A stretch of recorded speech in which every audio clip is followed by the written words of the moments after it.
أعوذ بالله من الشيطان الرجيم بسم الله الرحمن الرحيم وعد الله الذين آمنوا منكم وعملوا الصالحات ليستخلفنهم في الأرض كما استخلف الذين من قبلهم وليمكنن لهم دينهم الذي ارتضى لهم وليبدلنهم من بعد خوفهم أمنا يعبدونني لا يشركون بي شيئا ومن كفر بعد ذلك فأولئك هم الفاسقون۔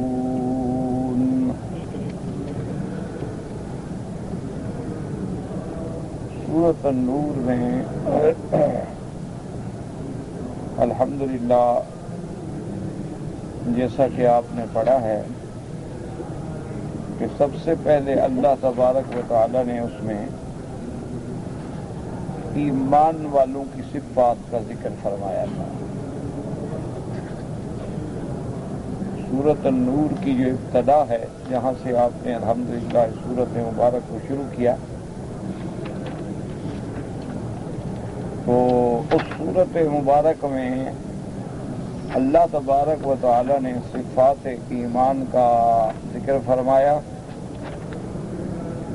اور اس کے بعد سورۃ النور کے تمام احکام جو ہیں وہ زیادہ تر عورتوں کے متعلق ہیں۔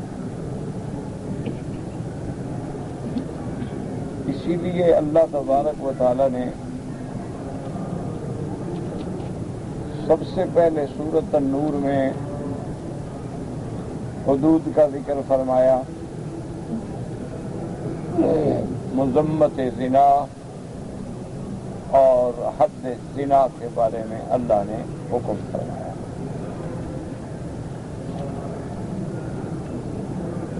کیونکہ اس کا زیادہ تر وقوع جو ہے وہ عورتوں کی طرف سے ہوتا ہے، اس لیے قرآن مقدس نے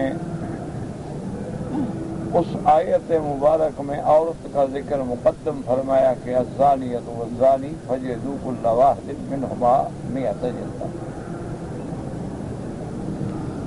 اب اس میں آپ نے الحمدللہ احکام پڑھ لیے ہیں کہ اگر زنا کرنے والے مرد اور عورت دونوں غیر شادی شدہ ہیں تو ان کے لیے 100 کوڑے تجویز کیے گئے، اور اگر شادی شدہ ہیں تو ان کے لیے رجم۔ اللہ تبارک و تعالی نے قرآن مقدس میں یہ بات واضح فرما دی ہے کہ اطاعت اللہ کی اور اللہ کے رسول کی، تو اسی لیے صحابہ کرام فرماتے تھے کہ جب حد کا ذکر آتا کہ اس کا ذکر تو اللہ نے قرآن میں فرما دیا، اور رجم کا ذکر جو ہے فرمان محمد مصطفیٰ سے فرما دیا۔ رجم رسول اللہ صلی اللہ علیہ وسلم ورجمنا، صحابہ نے فرمایا حضور نے خود رجم کا حکم دیا ہے، پھر ہم نے بھی رجم کیا، کیونکہ اللہ کا پیغمبر بغیر وحی الہی کے ایسا حکم جاری ہی نہیں فرما سکتے۔ تو اس لیے بہرحال اب قرآن و حدیث کی روشنی میں حد بھی ثابت ہو گئی اور رجم بھی ثابت ہو۔ اس کے بعد پھر ضروری احکام اس بات کے آئے تھے کہ اگر کوئی آدمی ناجائز طور پر کسی پہ تہمت لگاتا ہے، اللہ رحمت کرے اللہ بچائے، کسی پر زنا کی تہمت لگا دی، تو اس کے لیے شریعت نے حکم دیا کہ بھئی گواہ لاؤ،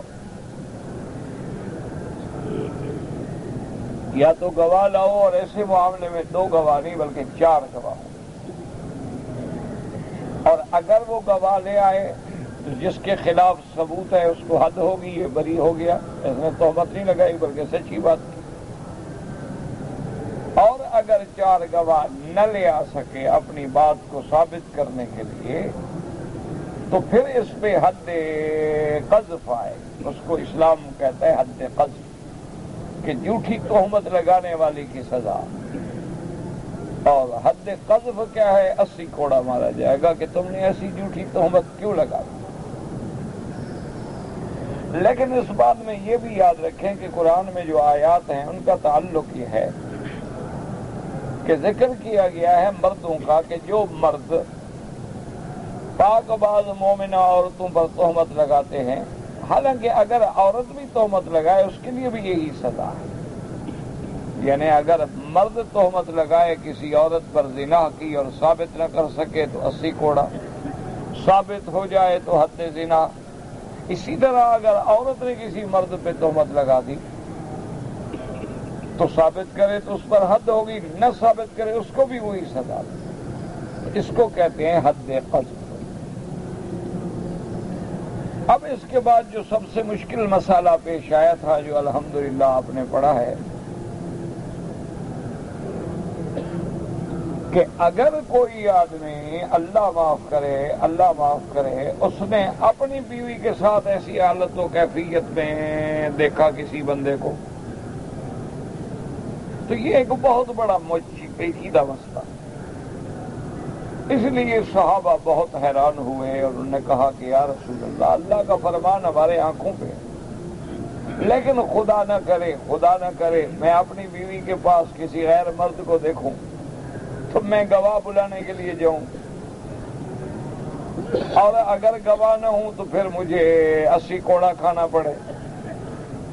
اگر گواہ ڈھونڈنے کے لیے جاؤں اور وہ گواہ بھی 4 ہوں، ایک بھی نہ ہو، 2 بھی نہ ہوں، 4 ہوں، تو اتنی دیر میں وہ زانی جو ہے میرے گھر بیٹھا رہے گا؟ وہ تو نعوذ باللہ اپنا فائدہ اٹھا کے بھاگ جائے گا۔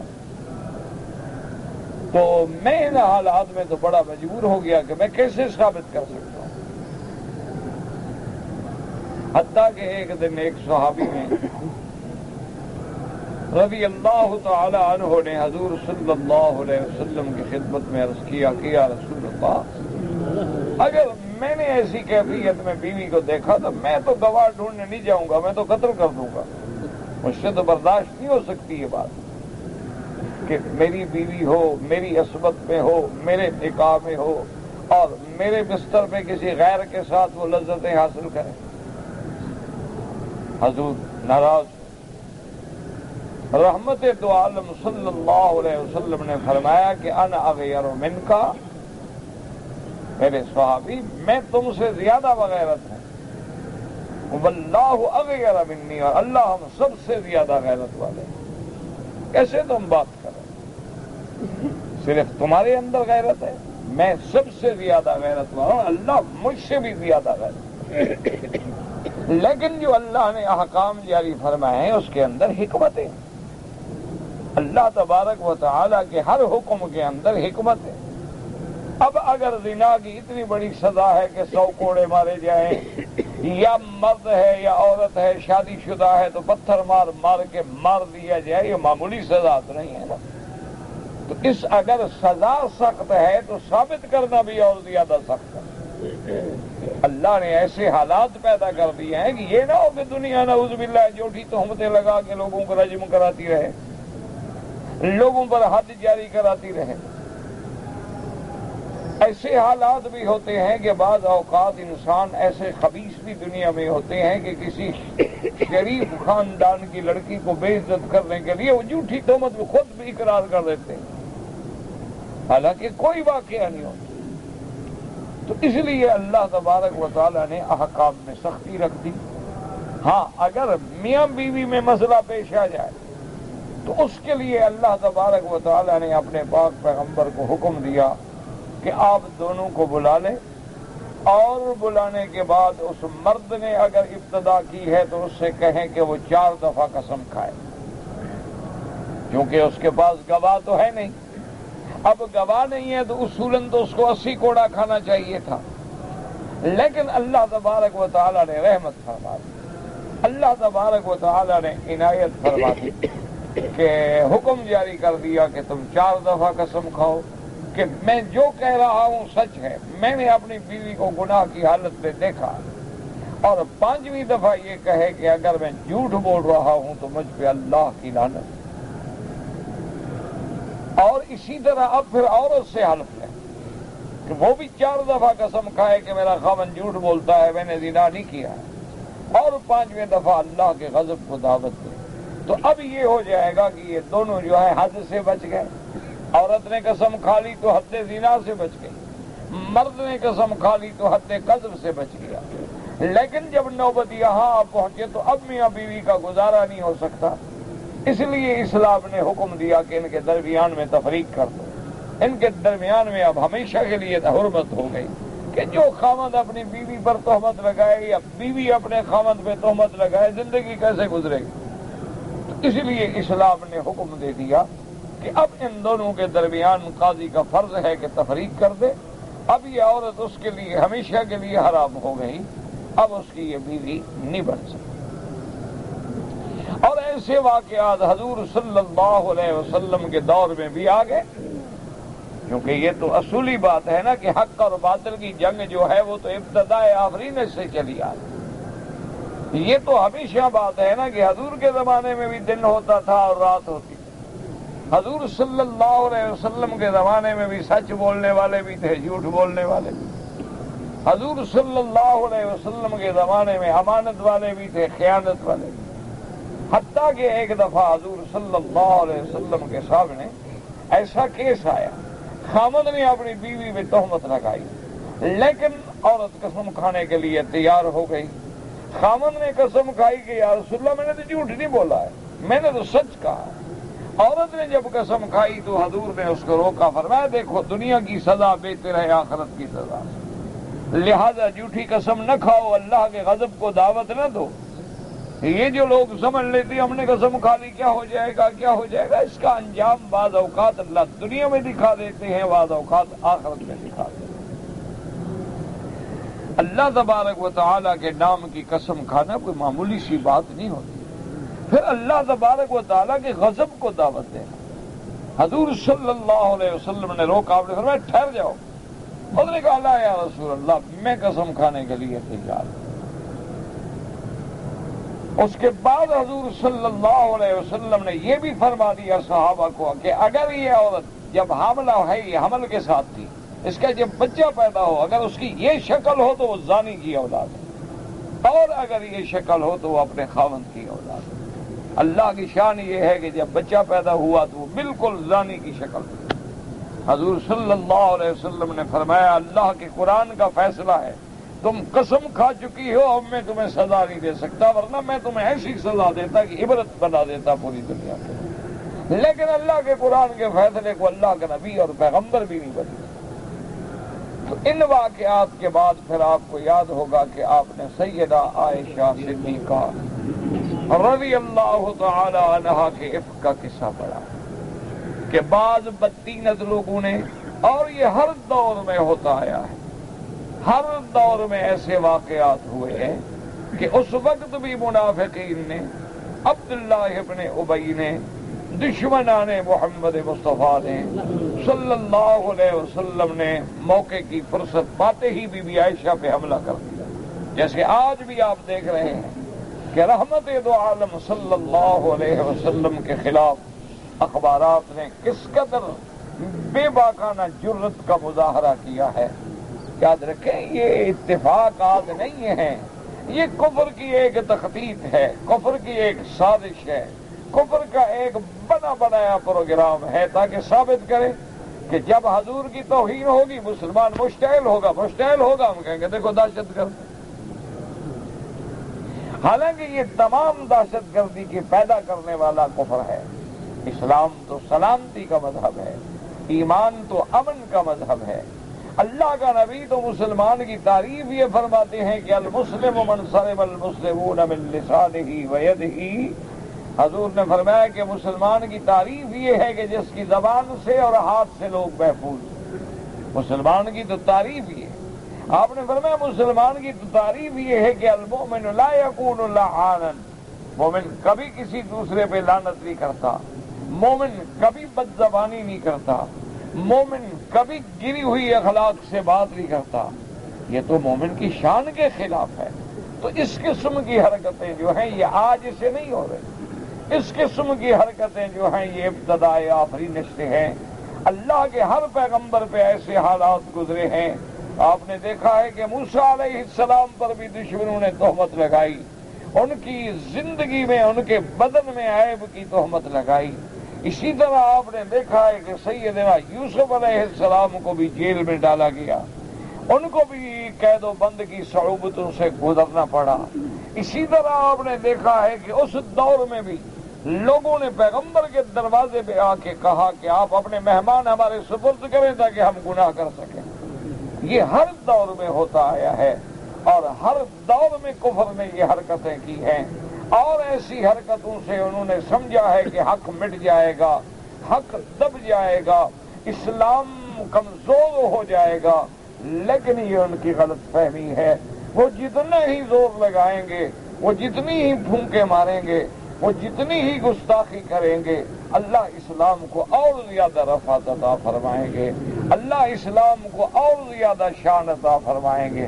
اسی لیے اب آپ قرآن پاک پہ نظر ڈالیں تو آدمی کے دل سے نکلتا ہے کہ صدق اللہ العظیم، باقی پروردگار عالم آپ نے سچ فرمایا. دیکھیں کہ اللہ نے وہاں کیا لفظ فرمایا، انا کفیناک المستہزئین، کہ میرا محبوب محمد مصطفیٰ صلی اللہ علیہ وسلم ہم کافی ہیں، ہم آپ کا بدلہ لیں گے استہزاء کرنے والوں سے. وہاں بھی لفظ استہزاء ہے. کارٹون بنانا کیا ہے؟ استہزاء ہے. استہزاء جو ہے کبھی قلم سے ہوتا ہے، استہزاء جو ہے کبھی تحریر سے ہوتا ہے، استہزاء جو ہے کبھی تقریر سے ہوتا ہے، استہزاء جو ہے کبھی اشارات و کنایات سے ہوتا ہے. اللہ نے فرمایا آپ فکر نہ کریں محمد مصطفیٰ صلی اللہ علیہ وسلم، آپ کے ساتھ جو استہزاء کرنے والے ہیں ان سے ہم بدلہ لینے کی طاقت رکھتے ہیں. ہم آپ کا بدلہ لیں گے، ہم آپ کے شان کو اونچا کریں گے، ہم آپ کے دشمنوں کو نیست و نابود کر دیں گے.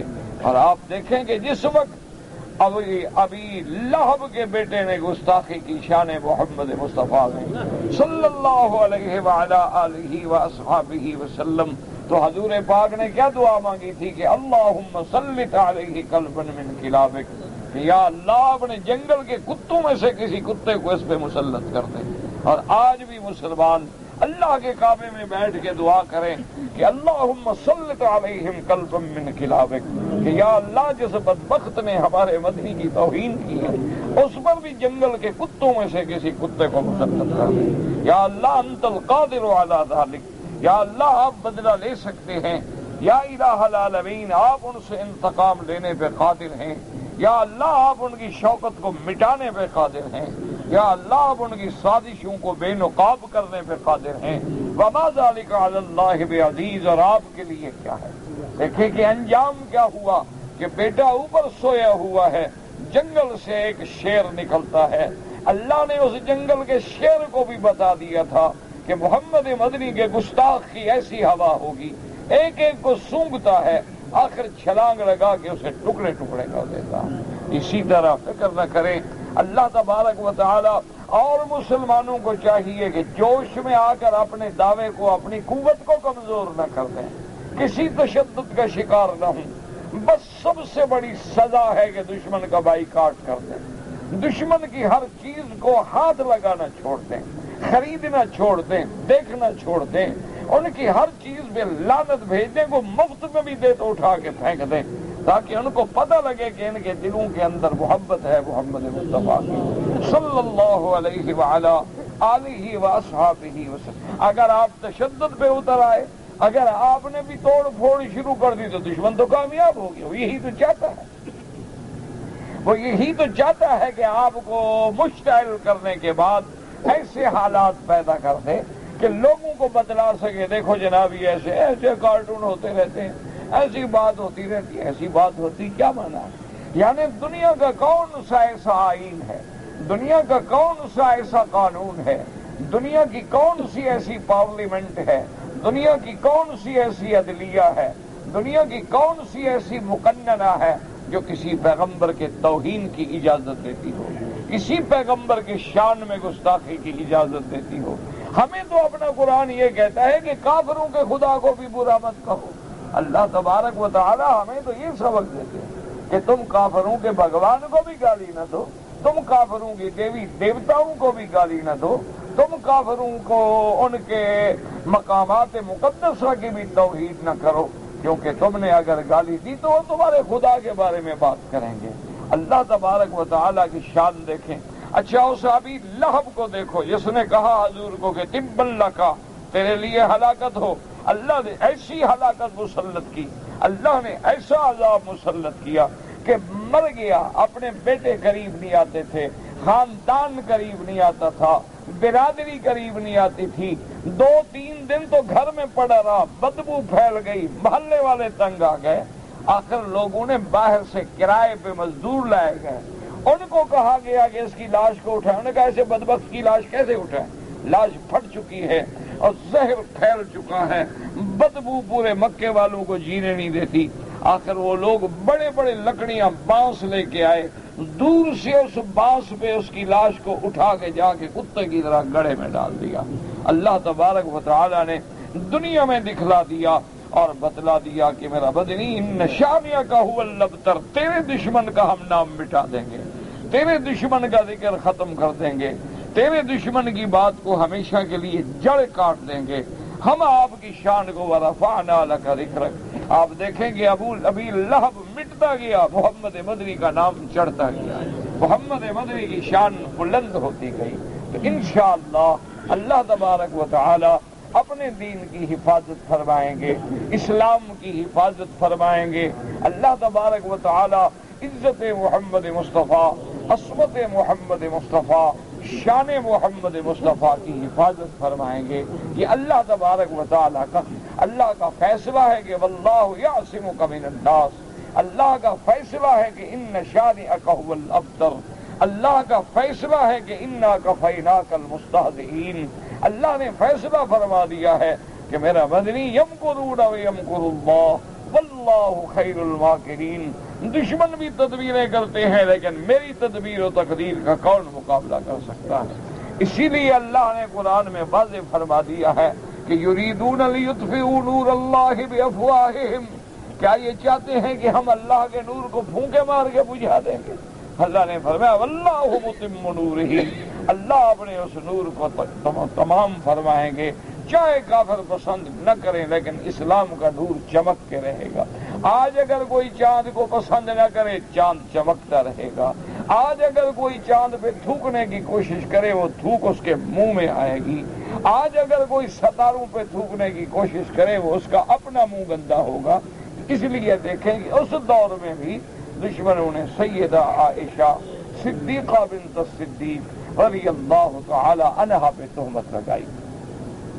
اللہ تبارک و تعالی نے سیدہ عائشہ صدیقہ، آپ واقعہ چونکہ پورا پڑھ چکے ہیں الحمدللہ ثم الحمدللہ، کہ اللہ نے سیدہ عائشہ کی براءت کا باقاعدہ قرآن میں اعلان فرما دیا، اور یہ شان محمد مصطفیٰ ہے کہ اگر بی بی مریم پہ تہمت لگے تو بیٹا گواہی دیتا ہے، اگر حضرت یوسف علیہ السلام پہ تہمت لگے وہ شہید شاہد من اہلہا، ایک بچہ بول پڑتا ہے، لیکن جب محمد کے گھرانے کی باری آئی تو اللہ عرش سے بولے ہیں۔ اللہ تبارک و تعالی نے قرآن نازل فرمایا ہے، اللہ تبارک و تعالی نے برات نازل فرمائی ہے۔ اسی لیے سیدہ عائشہ صدیقہ امہات المؤمنین رضی اللہ تعالی عنہا المبرأۃ من السماء فرماتی تھی، کہتی تھی خدا کی قسم ہے الحمدللہ میں پاک تھی، میں بریہ تھی، مجھے یقین تھا کہ اللہ میری برات کا فیصلہ فرمائیں گے، لیکن بی بی عائشہ فرماتی ہے میرا خیال تھا کہ اللہ نبی کے دل میں بات ڈال دیں گے کہ آپ کی بیوی پاک ہے، یا اللہ تبارک و تعالیٰ اپنے نبی کو خواب دکھا دیں گے، لیکن مجھے یہ پتہ نہیں تھا کہ اللہ میری شان اتنی اونچی کر دیں گے کہ قیامت تک میری برات جو ہے قرآن میں پڑھی جائے گی، اور ہر منبر و محراب پہ ذکر ہوگا کہ سبحانک ھذا بہتان عظیم، سبحانک ھذا بہتان عظیم۔ اور اس پر اللہ تبارک و تعالی نے قرآن پاک میں وہ حد قذف کا جو فیصلہ تھا، تو جو لوگ ان میں شریک ہوئے تھے حضور صلی اللہ علیہ وسلم نے ان پہ حد قذف جو ہے وہ بھی جاری فرما دی، اور انہی میں وہ مستح بھی تھے کہ جن کا تمام خرچ جو ہے، تمام اخراجات جو ہیں سیدنا ابو بکر صدیق رضی اللہ تعالی عنہ ادا کرتے، لیکن خدا کی شان ہے، سیدھی بات ہے کہ جب سیدہ عائشہ پر تہمت کی بات آئی تو حضرت ابو بکر غصے ہو گئے. آپ نے فرمایا واللہ لا انفق علیہ، کہ آج کے بعد میں اس پہ بالکل خرچ نہیں کروں، کہ میں اس کے خرچے برداشت کرتا رہا، اور وہ جو ہے میری اپنے بیٹی کی تہمت لگانے والوں کے ساتھ شریک ہو گیا. اس لیے حضور صلی اللہ علیہ وسلم نے دیکھا، لیکن اللہ نے فوراً حکم نازل فرما دیا. قرآن میں حکم آ گیا کہ وَلَا يَأْتَلِ أُولِي الْفَضْلِ مِنْكُمْ وَالسَّعَةِ أَنْ يُؤْتُوا أُولِي الْقُرْبَى وَالْمَسَاكِينَ وَالْمُهَاجِرِينَ فِي سَبِيلِ اللَّهِ وَلْيَعْفُوا وَلْيَصْفَحُوا أَلَا تُحِبُّونَ أَنْ يَغْفِرَ اللَّهُ لَكُمْ وَاللَّهُ غَفُورٌ رَحِيمٌ. اللہ نے حکم دیا کہ صاحب فضل جو لوگ ہیں، صاحب سعہ جو لوگ ہیں، وہ کسی کی غلطی کی وجہ سے، کسی کی غلطی کی وجہ سے، کوتاہی کی وجہ سے ایسا نہ کریں کہ اگر ان پہ احسان کرتے تھے تو وہ احسان کو نہ روکیں. حضرت اور حکم دیا کہ وہ معاف کر دیں، وہ درگزر کریں. اللہ تبارک و تعالیٰ بھی بخشنے والے ہیں. تو حضرت ابو بکر نے فرمایا کہ آج کے بعد میں جتنی دیتا تھا اس سے دگن نہ دیا کروں گا. میں نے معاف بھی کر دیا اور میں نے درگزر بھی کر دیا. اس کے بعد پھر آپ نے پڑھا تھا کہ اللہ نے فیصلہ فرما دیا تھا کہ میرا محبوب، اصل بات یہ ہے کہ الخبیثات للخبیثین والخبیثون للخبیثات والطیبات للطیبین والطیبون للطیبات، کہ اصل بات یہ ہے کہ بری عورتیں برے مردوں کو چاہتی ہیں اور برے مرد جو ہیں وہ بری عورتوں کے لیے ہوتے ہیں. یعنی یہ قاعدہ ہے یا عام طور بات یہی ہے کہ ہر جنس اپنے جنس کے ساتھ پرواز کرتی ہے. صالح لوگوں کو صالح کی دوستی لگے گی. اگر آدمی برا ہو تو بری محفل میں بیٹھے گا، برے دوستوں کے پاس بیٹھے گا، تاش کھیلنے والوں کے پاس بیٹھے گا، فلم دیکھنے والوں کے پاس بیٹھے گا، جھوٹ بولنے والوں کے پاس بیٹھے گا. اس کو اللہ والے کی صحبت کا چھوڑے یار، یہ تو ملا مولوی لوگ ایسے خامخواہ ان کے ساتھ کیا بیٹھنا ہے. وہ کبھی ان کے ساتھ بیٹھ ہی نہیں سکتا، جنس ملتی ہی نہیں. ہر جنس جو ہے اپنے جنس کے ساتھ پرواز کرتی ہے.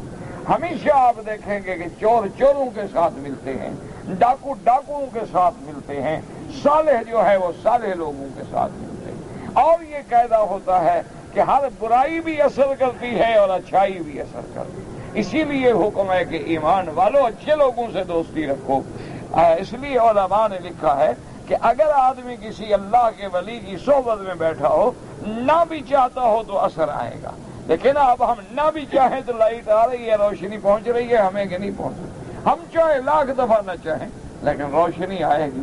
ہم لاکھ دفعہ نہ چاہیں چاند کی کرنیں اپنا نور بکھیریں گی. ہم لاکھ دفعہ نہ چاہیں سورج کی شعاعیں جو ہے تیزی ہمیں پہنچے گی. اسی لیے اللہ والوں کے نور ایمان کی جو برکت ہوتی ہے، اللہ کے ذکر کے اندر جو نور ہوتا ہے، اللہ تبارک و تعالیٰ کے ذکر کے اندر جو سرور ہوتا ہے، ہم نہ بھی چاہیں تو اثر ہوتا ہے. اسی لیے حدیث مبارک میں ہے کہ ہؤلاء لا یشقی جلیسہم، ان کے ساتھ بیٹھنے والا بھی محروم نہیں ہوتا. اللہ فرماتے ہیں وہ ویسے بیٹھ گیا ہے، چلو اس پر بھی رحمت کر دو. بیٹھ تو گیا ہے نا میرے بندوں کے ساتھ. اس لیے فرمایا کہ میرا مدنی پاک لوگوں کے لیے بیویاں بھی پاک اور خبیث کے لیے بیویاں بھی خبیثات ہوتی ہیں. تو جس کا نتیجہ کیا نکلا تھا کہ میرا محمد مدنی پاک ہے تو گھرانہ بھی پاک ہے، میرا مدنی پاک ہے تو عائشہ بھی پاک ہے، میرا مدنی محمد مصطفیٰ ہر لحاظ سے معصوم ہے تو اللہ نے ان کے گھرانے کے لیے بیویاں بھی ایسی کی. ان کے بعد پھر ایک ایسا حکم نازل ہوا تھا، آپ نے پڑھا ہے سورۃ النور میں، کہ ایمان والوں کسی کے گھر میں داخل ہونے کے لیے دو چیزوں کی ضرورت ہے، اذن بھی ہو اور سلام بھی کرو. یعنی آپ نے کسی کے گھر میں جانا ہے، یہ نہیں کہ بغیر پوچھے ہوئے اندر چلے جاؤ. حتیٰ کہ علماء نے لکھا ہے کہ کوئی آدمی یعنی اولاد جو ہے، بیٹا جو ہے، اپنے باپ کے کمرے میں یا اپنی ماں کے کمرے میں بھی بغیر آواز دیے اجازت دیے داخل نہ ہو.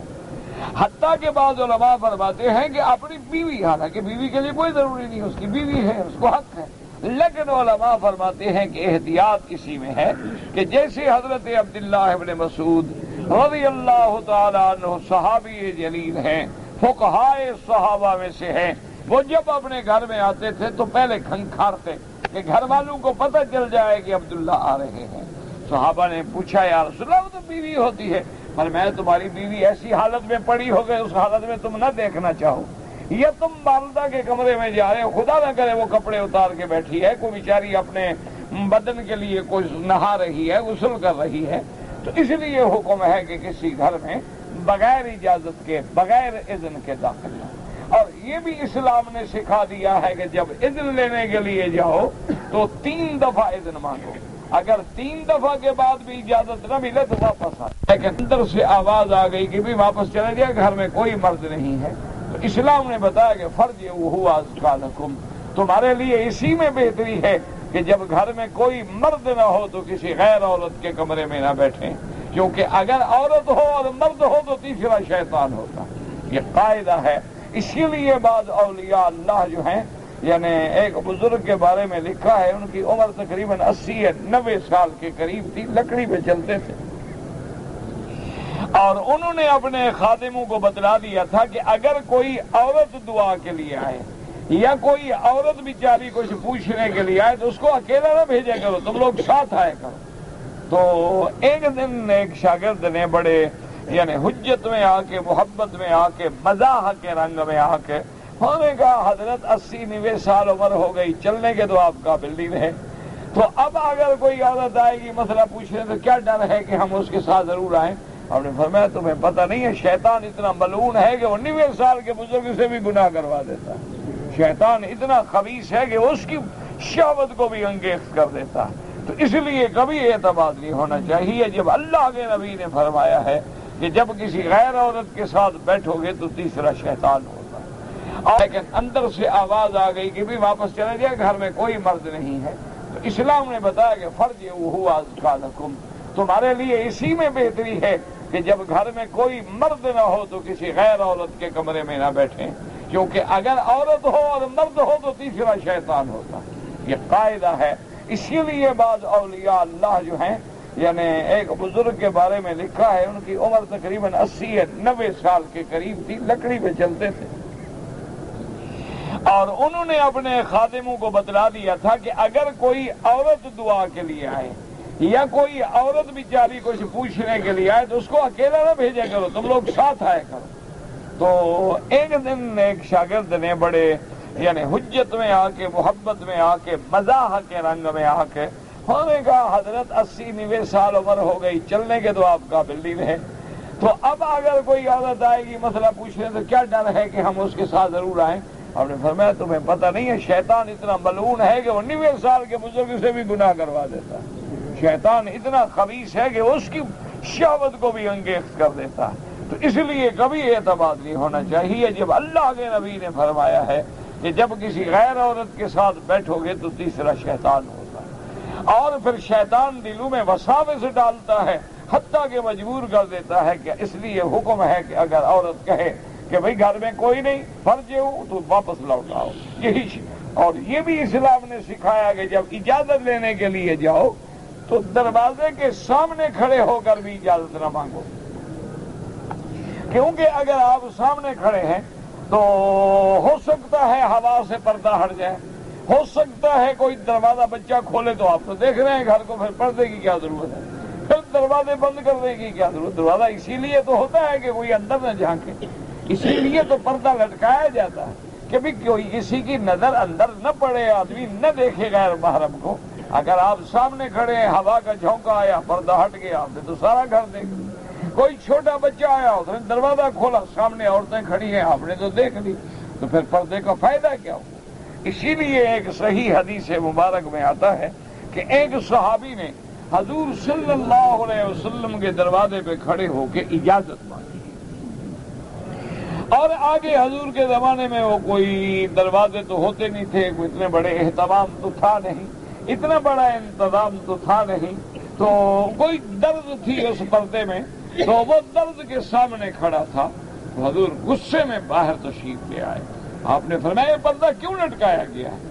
میرا دل چاہا کہ میں نیزہ مار کے تیری آنکھ نکال دوں، کہ میرے گھر کو دیکھ رہے ہو اندر سے، جھریوں پہ کھڑے ہوتا کہ نظر پڑ جائے، جیسے آج کا رواج ہوتا ہے نا جی کہ گاڑی میں بیٹھے تو شیشہ سیٹ کرتے ہیں تاکہ عورت کو دیکھ سکے، باقاعدہ ڈرائیور آج کل تو خیر شریف لوگ بھی یہی کام کرتے ہیں۔ آج کل تو شریف کہتے اسی کو ہے نا جو دوسروں کی لڑکیوں کے ساتھ موٹر سائیکل پہ بیٹھے بیچ پہ جائے سیر کرے.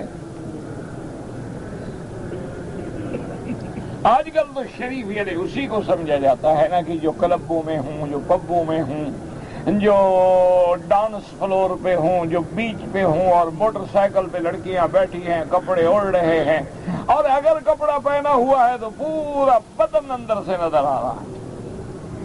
انا للہ و انا الیہ راجعون. اور یہ تہذیب ہے کفر کی جو اب ہمارے گھروں کے اندر نہیں بلکہ بیڈ روم میں بھی داخل ہو گئی. اب ہر گھر کے اندر ڈش ہے، ہر گھر کے اندر انٹرنیٹ ہے، ہر گھر کے اندر VCR ہے، ہر گھر کے اندر ہر بلا اور ہر لعنت ہے. تو جب یہ اللہ کا قہر ہمارے گھروں میں بھی داخل ہو گیا ہے تو اب اس سے تو صرف وہی بچیں گے جن کا اللہ کے ذکر سے تعلق ہوگا، جن کا اللہ والوں سے تعلق ہوگا، جن کا اولیاء اللہ سے صحبت ہوگی، جن کا صحیح لوگوں کے ساتھ اٹھنا بیٹھنا ہوگا، جن کا صبح و شام قرآن کا مطالعہ ہوگا.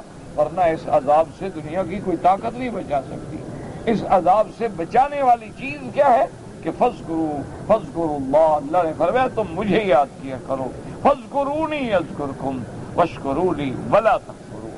تو اللہ نے یہ حکم فرمایا کہ تم کسی کے گھر میں داخل نہ ہو جب تک کہ اذن طلب نہ کرو. اور پھر یہ بات بھی واضح کر کے بتاؤ کہ میں کون ہوں. اسلام نے یہ بھی سکھا دیا کہ آپ یہ نہ کہیں کہ آنا میں ہوں. کیوں کہ تبھی تم ہو کون ہو. نام لوگے میں فلاں ابن فلاں ہوں. اگر وہاں کوئی نہ ہو تو بالکل داخل نہ ہو. ہاں اگر ایسے گھر ہیں کہ جن میں کسی کی رہائش نہیں ہے، سٹور ہے، کوئی سامان رکھنے کی جگہ ہے، کوئی کمرے ہیں جہاں اپنے سامان چھوڑا ہوا ہے، تو وہاں کسی کی اجازت کی ضرورت نہیں ہوتی. کیونکہ آپ کو یقین ہے کہ اندر جو ہے اس کے اندر کوئی رہنے والا نہیں، کوئی دیکھنے والا نہیں، کسی عورت کے ساتھ جو ہے خلوت نہیں ہوگی، کسی عورت کے ساتھ جو ہے ملاقات. اندر تو گھر ہی خالی ہے، ویران پڑا ہوا. اور اس کے بعد اللہ نے پھر ایک اور حکم دیا. اللہ نے فرمایا کہ یہ تو ساری احتیاطیں ہیں کہ گھر میں رہیں، یہ ساری احتیاطیں ہیں کہ پردے میں رہیں، یہ ساری احتیاطیں ہیں کہ غیر محرم عورت کے ساتھ بات نہ کریں، یہ ساری احتیاطیں ہیں کہ کسی کے گھر میں بغیر استئذان و استئناس کے داخل نہ ہوں. لیکن اس کے علاوہ اگر راستے میں چلتے ہوئے یا اتفاق سے کسی عورت پہ نظر پڑ جائے تو اپنی نظروں کو نیچے کر لو، اپنی نظروں کو جھکا لو، تاکہ اتفاق سے جو نظر پڑی ہے اس پہ تو مواخذہ نہیں ہوگا، اس پہ تو پکڑ نہیں ہوگی. لیکن اگر تم پھر غور کرو گے تو اس نظر پر بھی تمہیں پکڑ ہوگی. اس لیے اللہ تبارک و تعالی نے حکم جاری فرما دیا قل للمؤمنین یغضوا من ابصارہم ویحفظوا فروجہم ذالک ازکی لہم. اسی میں تمہارے لیے پاکیزگی ہے کہ اگر عورت سامنے آ گئی ہے اتفاق سے اور تمہاری نظر پڑ گئی ہے تو فوراً اپنے نظروں کو جھکا دو. اور یاد رکھو کہ علماء نے لکھا ہے اور روایات میں بھی آتا ہے کہ النظر سہم مصبوم من سہام ابلیس، کہ نظر جو ہے یہ شیطان کے زہریلے تیروں میں سے ایک تیر ہے. اسی نظر سے آدمی برباد ہوتے ہیں، اسی نظر سے گناہوں کی ابتدا ہوتی ہے، اسی نظر سے انسان کے دلوں میں فتنے جاگتے ہیں اگر تم نے نظروں کو جھکا لیا ہے. اچھا، اور یہ بھی حدیث مبارک میں آتا ہے کہ اگر کوئی عورت سامنے آئی اور تم نے نظر جھکا لی، اللہ فرماتے ہیں اس کے بدلے میں تمہیں ایسی چیز دکھلاؤں گا کہ تمہیں ایمان کی حلاوت محسوس ہو، تمہارے دل کے اندر ایمان کی حلاوت پیدا ہو جائے گی. اور یہی حکم اللہ نے عورتوں کو بھی دیا ہے کہ اگر تم حرم میں آ رہی ہو، اگر تم راستے میں آ رہی ہو، اتفاق سے کسی مرد پہ نظر پڑتی ہے تو تم بھی اپنی نظروں کو نیچے کر لو، تم بھی اپنی نظروں کو جھکا لو. باقی باتیں جو ہے نا جی آج کل جیسے فتنہ پرور لوگ ہوتے ہیں وہ کہتے ہیں جی اس کا مطلب تو یہ ہوا کہ ہم اندھے ہو جائیں اور عورتیں بھی اندھی ہو جائیں تو کام کیسے دنیا کے چلیں گے. تو حضور صلی اللہ علیہ وسلم کے زمانے سے لے کر اصحاب رسول کے زمانے تک 80 لاکھ مربع میل انہوں نے فتح کر ڈالا اور وہ قرآن پہ عمل تھے. انہوں نے کیسے ترقی کر لی؟ انہوں نے کیسے کسرا روم کی طاقتوں کو اپنے پاؤں کے تلے رونق ڈالا؟ انہوں نے کیسے پورے عالم پہ حکمرانی کی؟ انہوں نے کیسے عدل و انصاف کے ایسے پیمانے مقرر کیے کہ آج دشمن بھی ان کے عدل و انصاف کی کہانیاں دہراتا ہے. انہوں نے کیسے سے کیسے سائنسی ایجادات کی، انہوں نے کیسے کیسے دریاؤں کے اوپر اپنے گھوڑوں کو دوڑا دیا، انہوں نے کیسے کیسے دنیا کے جنگلات میں جا کے اپنے ڈیرے ڈال دیے۔ تو اگر ان کو آنکھیں جھکانے سے ان کی ترقی نہیں رک گئی، ان کی آنکھیں جھکانے سے اسلام کو اور عزت ملی ہے، تو تمہاری ترقی کیسے رک جائے گی اور تم کیسے اندھے ہو جاؤ گے؟ اسلام تو اندھے سے بھی پردے کا کہتا ہے۔ ایک دفعہ حدیث مبارک میں ہے، بیویاں بیٹھی ہیں، ایک صحابی تھے نابینا، حضرت عبداللہ ابن ام مکتوم رضی اللہ تعالی عنہ، وہ آ رہے تھے، انہوں نے اجازت مانگی آنے کی۔ حضور نے اپنی بیویوں سے کہا کہ پردہ کر لو۔ انہوں نے کہا یا رسول اللہ رجل اعمى، وہ تو اندھا ہے، غریب، آپ جانتے ہیں ورنہ ہوا اعمى، وہ اندھا ہے، وہ دیکھتا نہیں، پردہ کیا کریں، وہ کیا دیکھے گا غریب؟ آپ نے فرمایا افامویان انتم، کیا وہ تو اندھا ہے، تم دونوں بھی اندھی ہو، تم دونوں نہیں دیکھو گی اس کو؟ تو جیسے مرد کو دیکھنا حرام ہے، عورت کو بھی دیکھنا حرام ہے، چاہے وہ اندھا ہو یا آنکھوں والا ہو۔ مقصد تو اتنا فطرے سے بچنا ہے۔ مقصد تو یہ ہے کہ اللہ تبارک و تعالی نے عزت دی ہے عورت کو، عصمت دی ہے عورت کو، مقام دیا ہے عورت کو، کہ عورت جو ہے وہ کوئی شو پیس نہیں ہے، عورت جو ہے وہ کوئی چلتی پھرتی ہوئی لاش نہیں ہے، عورت جو ہے وہ تمہارے سامان بیچنے کے لیے نمونہ اور ماڈل بن کے زندگی گزارنے کے لیے نہیں آئی ہے۔ عورت تو عزت والی چیز ہے، حفاظت والی چیز ہے، اور اس کی حفاظت جو ہے ہر مسلمان پہ فرض ہے۔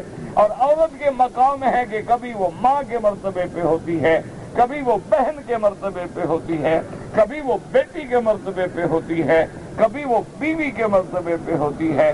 اس کے علاوہ کوئی عورت کا مقام نہیں۔ اس کے علاوہ اگر وہ کوئی مقام ڈھونڈے گی تو خود بھی برباد ہوگی اور اپنے پوری نسل کو بھی ہلاکت سے دوچار کر دے گی۔ اس لیے اللہ نے عورتوں کو بھی حکم دے دیا کہ وَقُلْ لِلْمُؤْمِنَاتِ يَغْضُضْنَ مِن أَبْصَارِهِنَّ وَيَحْفَظْنَ فُرُوجَهُنَّ وَلَا يُبْدِينَ زِينَتَهُنَّ، حتیٰ کہ ظاہری کپڑے جو ہیں، ظاہری لباس جو ہے، إِلَّا مَا ظَهَرَ مِنْهَا وَلْيَضْرِبْنَ بِخُمُرِهِنَّ عَلَى جُيُوبِهِنَّ، فرمایا اپنے سروں پہ اچھی طرح دوپٹہ ڈالیں، اپنے سینوں کو بھی ڈھانک لیں، اپنی زینت جو ہے إِلَّا وَلَا يُبْدِينَ زِينَتَهُنَّ إِلَّا لِبُؤُولَتِهِنَّ، اپنے خاوند او آبائہن یا باپ کے سامنے، او آبائی بؤولتہن یا خامد کے باپ کے سامنے، او ابناء بؤولتہن یا خامد کے پہلی بیوی سے بیٹے کے سامنے، او بنی اخواتہن یا بھائیوں کے بیٹوں کے سامنے، او بنی اخواتہن یا بہنوں کے بیٹوں کے سامنے، او نسائہن یا عورتوں کے سامنے، او ما ملکت ایمانہن یا اپنی کنیزہ کے سامنے، او التابعین غیر اولی الاربۃ من الرجال، یا ایسے لوگ جن کو کوئی مردانیت کی خیال بھی نہیں، خواہش بھی نہیں ہے، اب الطفل الذین لم یظہروا علی عورات النساء، یا بچے نابالغ ہیں، ابھی چھوٹے ہیں، ابھی ان کے دماغوں میں گناہ نہیں آیا ہے، وَلَا يَضْرِبْنَ بِأَرْجُلِهِنَّ، اور جب چلیں تو زمین پہ پاؤں مار کے نہ چلیں، لِيُعْلَمَ مَا يُخْفِينَ مِن زِينَتِهِنَّ، تاکہ ان کی پازیب، ان کے پاؤں کے زیور کی جھنکار جو ہے اس کی آواز کسی کو نہ آئے۔ اور جو غلطی ہو چکی ہے توبوا الی اللہ جمیعا، سب مل کے اللہ کی طرف لوٹو، سب مل کے اللہ تبارک و تعالیٰ کے دروازے پہ گر گرا کے توبہ کرو ایمان والو۔ ایھا المؤمنون لعلکم تفلحون، ایمان والو تمہاری کامیابی اسی میں ہے کہ اللہ کے احکام پہ چلو، تم رحمان کے بندے بنو، شیطان کے بندے نہ بنو، اللہ کے احکام کی تعمیل کرو، شیطانی خیالات سے اپنے آپ کو بچاؤ۔ تو یہ سارے احکام الحمدللہ ثم الحمدللہ ہم نے سورۃ النور میں پڑھے ہیں، تو تاکہ سب کا دہرا دیا، تاکہ کچھ نہ کچھ آپ کے ذہن میں وہ سورۃ النور کا ایک خاکہ تازہ ہو جائے، آگے سبق پڑھنے میں اور سمجھنے میں انشاءاللہ آسانی۔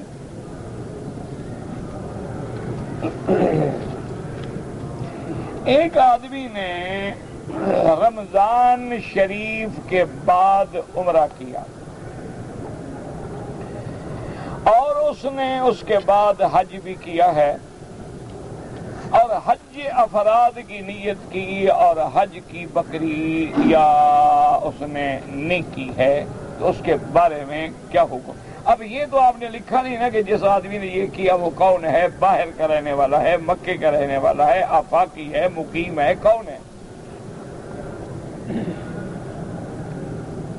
بہرحال یہ بات یاد رکھیں کہ اگر وہ باہر کا آنے والا ہے، مثلا پاکستان سے آیا، بنگلہ دیش سے آیا، ہندوستان سے آیا، عرب عجم یورپ سے آیا اور رمضان کے بعد عمرہ کیا، پھر اسی سال حج کیا، اس کا تو بلا اختلاف تمتع ہے، اس کو لازم حج کی بکری دینی تھی۔ اور اگر اس نے نہیں دی ہے تو اب اس کے ذمہ دو ہو گئی، ایک وہ تمتع کی بکری ہو گئی، اب ایک جرمانے کی بکری ہو گئی کہ دونوں بکریاں حد حرم میں ادا کریں اور غریبوں کو مسکینوں کو کھلا دیں۔ اچھا، ایک صورت یہ ہے کہ مکے کے رہنے والا ہے یا آیا تو باہر سے ہے لیکن رمضان سے پہلے آ گیا ہے، رمضان مبارک میں آ گیا، تو اس کے لیے یہ فرق صرف اتنا ہے کہ امام ابو حنیفہ رحمۃ اللہ علیہ فرماتے ہیں کہ اب وہ مکی کے حکم میں ہے، اس کو رمضان کے بعد عمرہ کرنے کی اجازت ہی نہیں، اگر اس نے کیا ہے تو ایک دم دینی پڑے گی۔ باقی ائمہ فرماتے ہیں کہ چونکہ اس نے عمرہ کر لیا ہے اور اسی سال حج بھی کیا ہے تو اس کا حج خود بخود تمتع ہو جائے گا کہ اس نے اشہر الحج میں عمرہ بھی کیا اور حج کے مہینوں میں حج بھی کر لیا، تو اب اس نے جمع کر دیا یعنی عمرے اور حج کو درمیان میں فائدہ بھی اٹھا لیا۔ اس لیے باقی ائمہ کہتے ہیں یعنی بکری تو سب کے نزدیک دینی پڑے گی، باقی حضرات کے نزدیک وہ دم تمتع ہوگی اور امام صاحب کے نزدیک وہ دم جبر ہوگی۔ اب ان کے نزدیک دو بکریاں ہو گئی، تمتع کی نہیں دی تو ایک جبر کی بھی دے گا، امام صاحب کے نزدیک ایک ہی رہے گی کہ اس نے غلطی کی، اس کا تمتع تو بنتا نہیں، وہ کہتے ہیں تمتع تو ہوتا ہی اسی کا ہے جو باہر سے آئے، ذالک لمن لم یکن اہلہ حاضر المسجد الحرام، اگر وہ مکے میں رہنے والا ہے، اگر مکے کا مقیم ہے یا رمضان میں آ کے مکے میں رہ گیا ہے تو وہ تو مکے والوں کے حکم ہے، اس کا تو تمتع قران ہوتا ہی نہیں، تمتع قران تو ان لوگوں کا ہوتا ہے جو باہر سے آتے ہیں اور میقات پہ آنے کے بعد احرام باندھتے ہیں، تو بہرحال اب اس کو بکری تو دینی ہی دینی ہے۔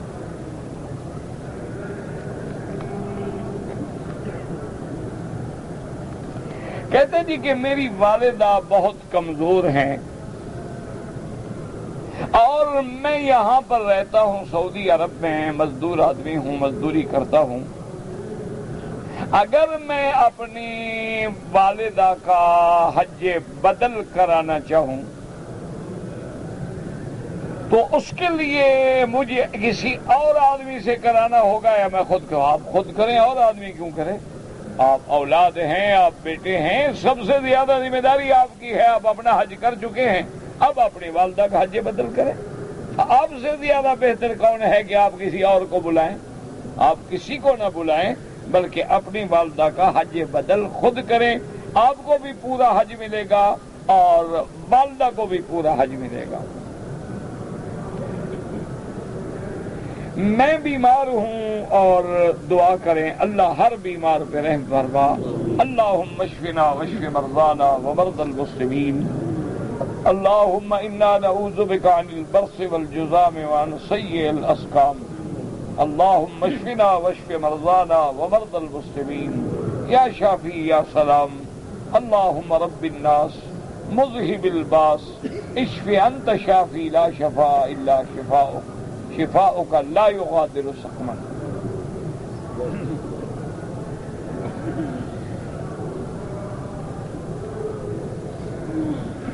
اگر ہم مسجد میں داخل ہوئے اور امام صاحب مثلا مغرب کی نماز ہے، امام قرآن پڑھ رہے ہیں، ہم آ کے جماعت میں ملے ہیں، تو کیا اس حالت میں ہم سبحانک اللہم پڑھیں گے؟ بالکل نہیں۔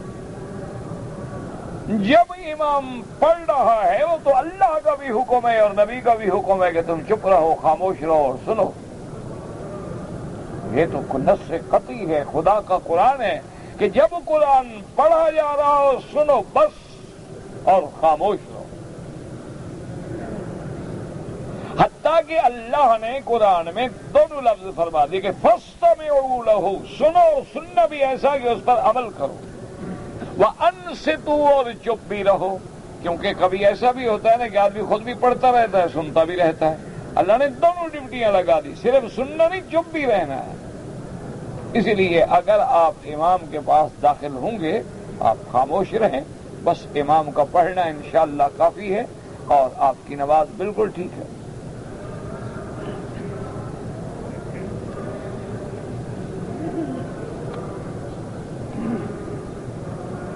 اگر ایک آدمی نے 11 تاریخ کو کنکر نہیں مارے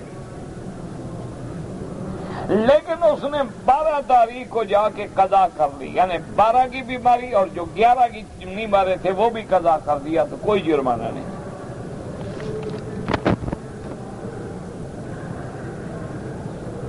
اگر کسی آدمی پہ دم ہے اور پیسے نہ ہوں تو کوئی جلدی کی ضرورت نہیں ہے اسلام میں، جب اللہ توفیق دے پیسے بھیج کے دم کرا دو۔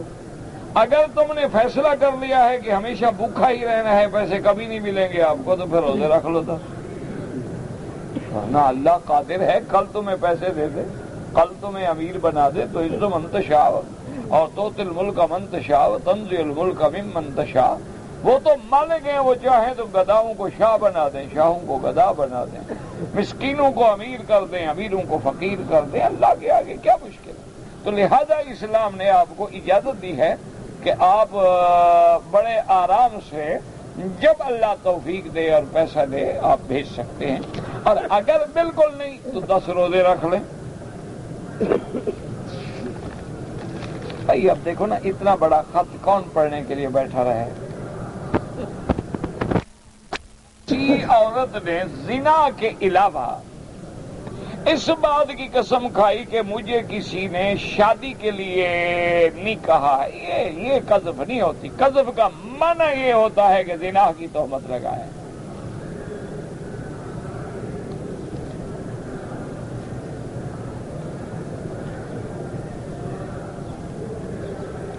اگر کسی آدمی کا نعوذ باللہ کسی عورت کے ساتھ ناجائز تعلق تھا، کیا اب وہ چاہیں تو شادی کر سکتے ہیں؟ یہ اچھی بات ہے، آپ کو اللہ نے عقل دیا ہے، یعنی زنا کرنے کے لیے تو آپ نے پوچھا نہیں، اب نکاح کرنے کے لیے پوچھ رہے ہیں،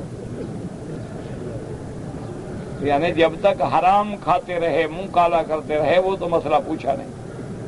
اب اگر حلال کرنا چاہتے ہو تو اس میں کیا رکاوٹ ہے؟ بھائی دونوں توبہ کریں، نکاح کریں، اچھی بات ہے، سابقہ گناہوں سے توبہ کریں اور اس کے بعد نکاح کر لیں تو اچھی بات ہے، تاکہ ہمیشہ کے لیے گناہوں سے بچ جائیں، وہ بھی بچ جائے، وہ بھی بچ جائیں، اور پہلے گناہوں سے توبہ کریں۔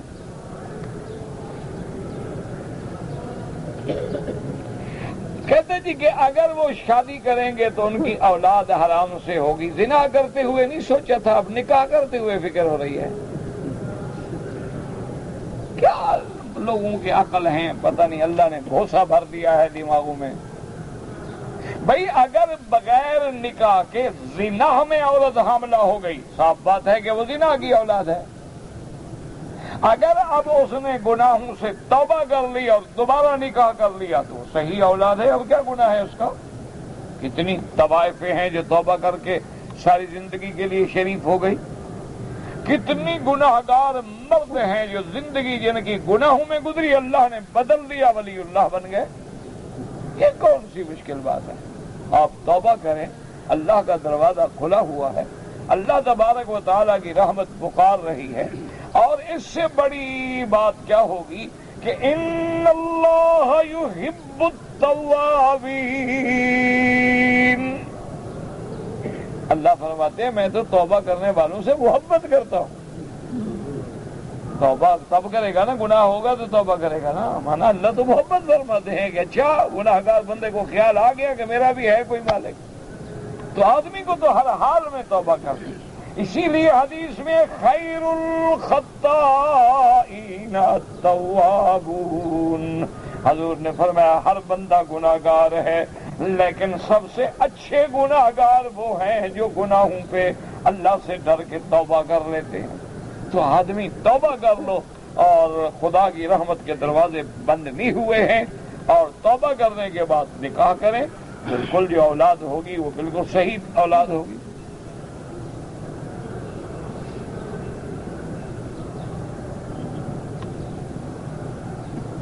اگر ایک آدمی نے حج کا احرام باندھنے کے وقت میں اس کی نیت تھی کہ میں خوشبو لگاؤں گا، چادریں باندھ لیں لیکن خوشبو نہیں لگائی، بعد میں یاد آیا تو اس نے فوراً خوشبو لگائی، پھر چادریں چادریں باندھنے کا نام احرام نہیں ہوتا، خدا کے بندے کو عقل کرو۔ ابھی اگر ایک آدمی جوگی کی طرح دو چادریں باندھ کے پھرے تو احرام ہو جائے گا؟ احرام تو اس نیت کا نام ہے جب تم نیت کرتے ہو کہ لبیک بعمرۃ لبیک اللہم لبیک، یہ تو لباس ہے عمرے کا، یہ تو لباس احرام ہے۔ اصل احرام مانا حلال چیزوں کا اپنے اوپر حرام کرنا، وہ کب ہوگا جب تم نیت کرو گے۔ اگر نیت سے پہلے تم نے کپڑا باندھا، اتار دیا، بدل دیا، پھر اور بدل دیا، پھر خوشبو لگا لو، کوئی بات۔ ہاں اگر تم نے باقاعدہ نیت کر لی تھی، لبیک پڑھ لیا تھا، اس کے بعد خوشبو لگائی ہے، پھر تو دم بڑھ جائے گی۔ بات کو اچھی طرح سمجھیں۔ ایک صرف چادریں باندھ رہا ہے، خیال ہے عطر نہیں لگا، اچھا چادریں پھر عطر لگا کے پھر چادریں باندھ رہی، کوئی بات نہیں۔ اصل بات وہ ہے کہ کیا تم نے نیت کرنے کے بعد عطر لگایا ہے یا پہلے لگایا؟ اگر تم نے دو رکعت پڑھنا بھی ضروری نہیں، اگر ایک آدمی آ رہا ہے وہ 2 رکعت بھی نہ پڑھے، مثلاً آپ مدینہ منورہ سے آتے ہیں، آپ نے احرام کی چادریں باندھ لی ہیں، جب میقات کے سامنے گاڑی گزری آپ نے کہا لبیک اللہم لبیک لبیک لا شریک لک لبیک، چاہے آپ نے نماز پڑھی ہے، وضو نہیں ہے تب بھی کوئی بات نہیں، کوئی بات نہیں، نیت کرنے سے آپ کا احرام شروع ہو جائے گا۔ اب لازمی ہے کہ آپ احتیاط کریں، خوشبو نہ لگائیں۔ ہاں اگر آپ نے پہلے مثلاً ایک آدمی 2 چادریں باندھتا ہے، پھر خیال آیا بھئی آگے تو سردی ہوگی میں تولیہ باندھ لوں، پھر خیال آیا بھی یار سردی تو زیادہ ہوگی میں شال لپیٹ لوں، کوئی مسئلہ، کوئی ایسی بات۔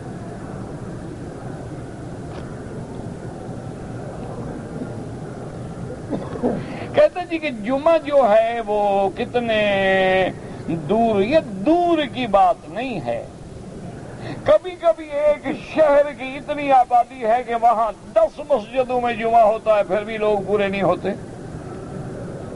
یہ دور قریب کا مسئلہ نہیں ہے کہ لازم دور شہر ہم جائیں، اصل مسئلہ ہے آبادی کا۔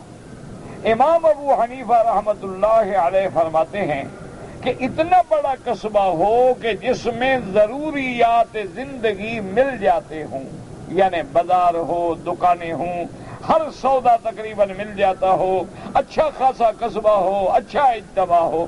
باقی ائمہ فرماتے ہیں کہ چاہے چھوٹی بستی بھی ہو، اگر لوگ اکٹھے ہو جاتے ہیں تو جمعہ ہو جائے گا۔ تو بہرحال دور قریب کا کوئی مسئلہ نہیں، مسئلہ صرف یہ ہے کہ بعض ائمہ کرام کے نزدیک کوئی ایسی شرط نہیں ہے، وہ کہتے ہیں 30-40 آدمی جمع ہو گئے ٹھیک ہے جمع ہو سکتا ہے۔ امام ابو حنیفہ فرماتے ہیں کہ پھر عام جماعت میں اور جمعہ کی جماعت میں فرق کیا رہا؟ جماعت اگر 10-20 آدمی سے ہو جاتی ہے، جمعہ بھی ہو جاتا ہے، تو پھر فرق تو کوئی نہ ہوا۔ وہ فرماتے ہیں کہ اسی لیے کم از کم دونوں کے درمیان میں اتنا امتیاز ہو کہ آدمی سمجھے کہ یہ مسجد الجامع ہے، یہاں جمعہ ہوتا ہے، اور اس مسجد میں جمعہ نہیں ہوتا۔ بعض اوقات شہر میں بھی یہ کیفیت ہوتی ہے کہ محلے میں مساجد ہیں لیکن ایک مسجد میں جمعہ نہیں ہوتا، اور ایک مسجد جامع ہے وہاں لوگ آتے ہیں۔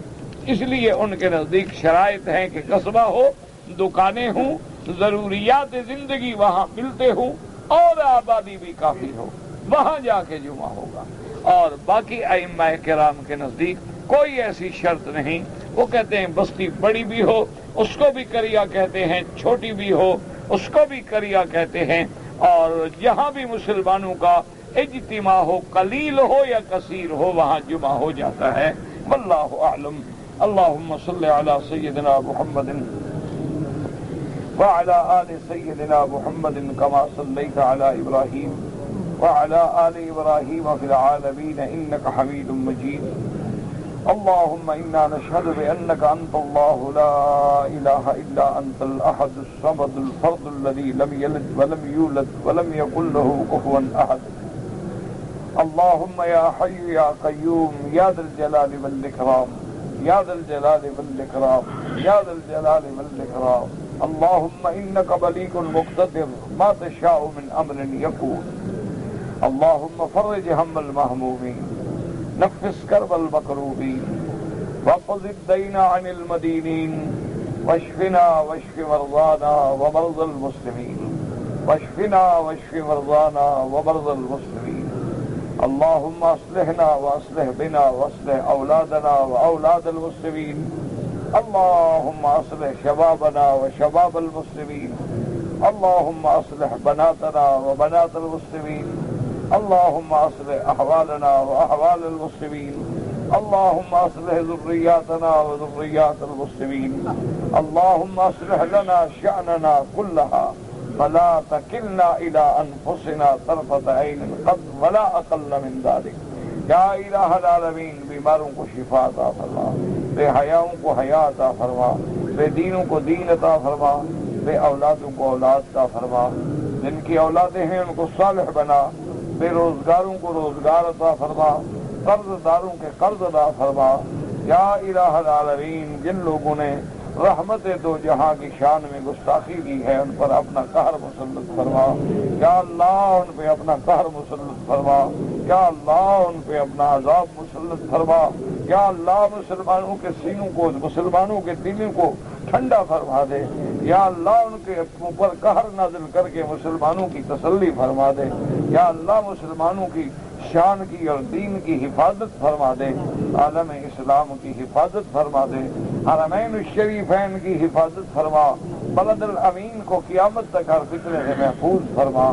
یا اللہ ہمیں مانگنا نہیں آتا بغیر مانگے عطا فرما. یا اللہ بغیر مانگے عطا فرما. یا اللہ پورے عالم میں ہدایت کی فضا پیدا فرما. یا اللہ پورے عالم میں ہدایت کی ہوائیں چلا دے. یا اللہ حضور کی سچی محبت نصیب فرما. یا اللہ حضور کی سچی محبت نصیب فرما. یا اللہ حضور پاک کی سچی محبت نصیب فرما. اللہم ارزقنا حبک وحب نبیک وحب من یحبک وحب عمل من یقربنا الی حبک برحمتک یا ارحم الراحمین. سبحان ربک رب العزت عما یصفون وسلام علی المرسلین والحمد للہ رب العالمین.